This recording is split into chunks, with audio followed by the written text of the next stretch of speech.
एक था अनुराग, 5 बहनों में इकलौता भाई था अनुराग।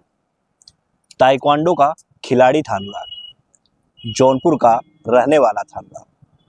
जी हाँ, कुछ दिनों बाद ऐसे ही अनुराग को लोग याद करेंगे और कुछ दिनों बाद तो लोग ये भी कहेंगे कि कौन था अनुराग, क्या करता था अनुराग, क्या थी अनुराग की कहानी।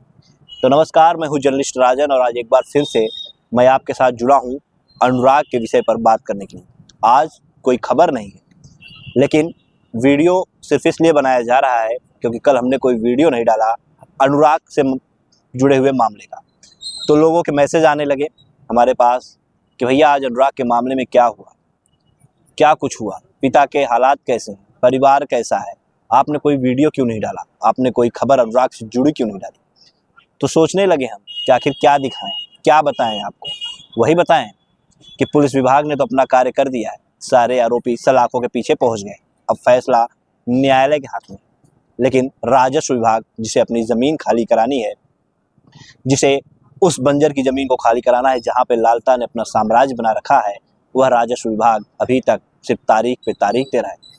तहसीलदार न्यायालय से सिर्फ तारीख मिल रही है। क्या दिखाएं खबर, क्योंकि अगली तारीख 6 दिसंबर पड़ी है। 6 दिसंबर को इस पूरे मामले में कुछ नया मोड़ आएगा। पिता अनुराग के रामजीत यादव वो निराश हो चुके हैं, उनका भरोसा प्रशासन पर से उठ चुका है। वो साफ तौर पे कहते हैं कि वो किसी तारीख पे कोर्ट नहीं जाएंगे। भरोसा उनका टूट चुका है क्योंकि अनुराग, आप जानते हैं, अनुराग जिसका अर्थ ही होता है प्यार, भक्ति। परिवार के लोगों ने जब बच्चा पैदा हुआ उसका नाम कितने प्यार से, कितने उत्साह के साथ अनुराग रखा होगा।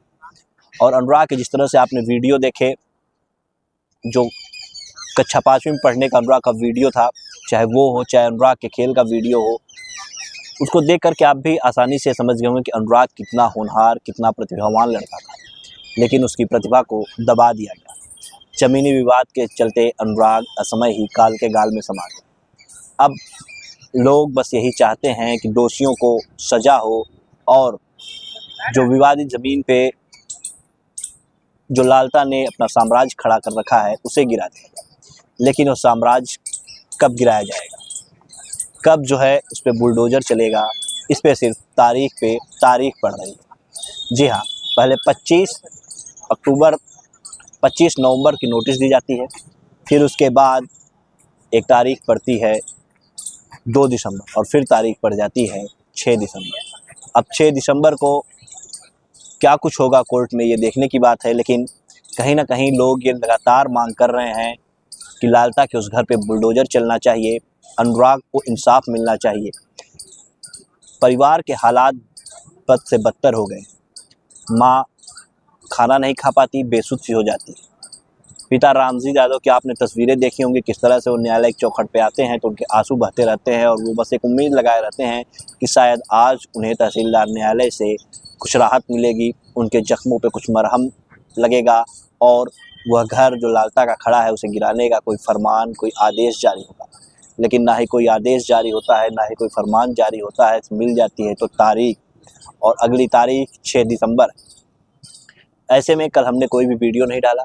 क्या करते, पिता से वही सवाल पूछते कि कैसे हैं, किन हालात में हैं आप।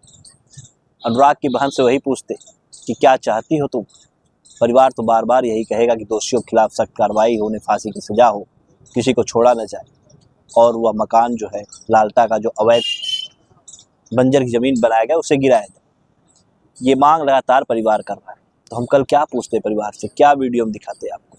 प्रशासनिक अधिकारी कोई कुछ भी कैमरे के सामने बोलने को तैयार नहीं, क्योंकि आरोपियों को सज़ा अब न्यायालय से होनी है और राजस्व विभाग को अपनी ज़मीन जो है वो खाली करानी है। इसका भी मामला तहसीलदार न्यायालय में चल रहा है और उस पर पड़ गई है तारीख। अब जब मामला न्यायालय में गया है तो आप भी जानते हैं कि तारीख पे तारीख, तारीख पे तारीख का सिलसिला चलेगा। तो कितने दिनों चलेगा ये भविष्य के गर्भ में।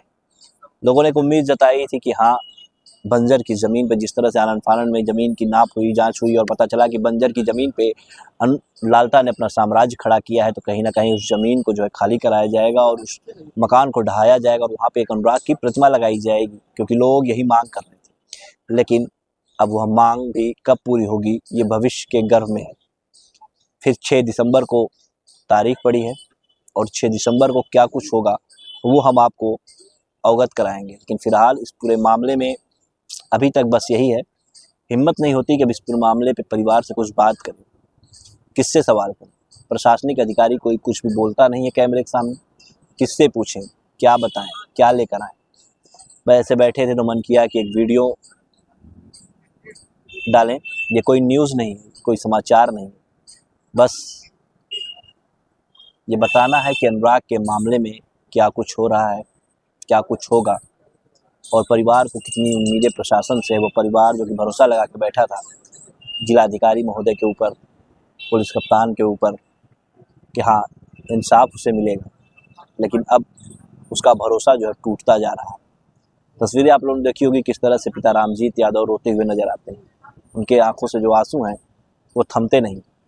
रोज़ाना एक बार वो हमें फ़ोन कर लेते हैं और बस यही गुहार लगाते हैं कि भैया इस गरीब बाप को भूलिएगा।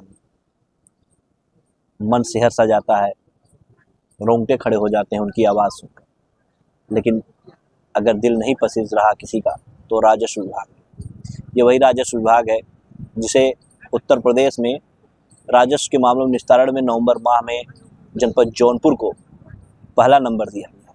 जी हाँ, जनपद जौनपुर को राजस्व के विवादों के निस्तारण में नवंबर माह में पहला नंबर दिया गया। लेकिन यही राजस्व का एक मामला है जो पिछले 40 सालों से पेंडिंग पड़ा हुआ है और जिसके चलते अनुराग यादव की गला काट करके हत्या हो जाती है। उसका निस्तारण आज तक जौनपुर प्रशासन, राजस्व विभाग नहीं कर पाया। फिलहाल अब अगली तारीख 6 है और 6 को क्या कुछ होगा वो हम आपको बताएंगे। आज के लिए बस इतना ही।